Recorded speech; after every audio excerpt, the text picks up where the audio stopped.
चमत्कार कथा लुचिकी अछि अतीत कथा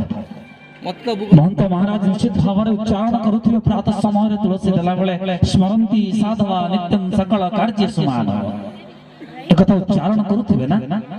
तले 16टा ना भितरे काहे कि महाप्रभु कहिले जदि किछि ना मन न पड़िबो ताले माधव बोली डाकी देबे काहे कि 16टा ना तो सिलेक्शन कले चयन कले किंतु गोटाए ना को काहे कि रखि देले जे किछि न मन पड़िले माधव डाकिबे स्मरंती साधवा नित्यं सकल कार्य समान एथि पाई आजिकल सब हम भुवनेश्वर मॉल मानकर अछि जे buy one get two offer हम काना तो माने जोटी मिलिला सेठी पहुंच जाते जोटी बाय वन गेट टू माने गोटे किनिबो जोडे मिलिबो से संगे संगे सेठी पहुंच जाय ना buy one get two offer ता एबे अछि ना ईश्वर आरंभ रखिछन्ती एपुडुगा सृष्टि आरंभ ईश्वर रखिछन्ती buy one get two offer गोटाए उच्चारण करिवे दी लाभ पाइबे भागवतर दशम स्कंद प्रथम अध्याय कहा गला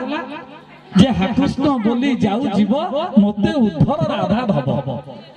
धब अर्थात महाप्रभु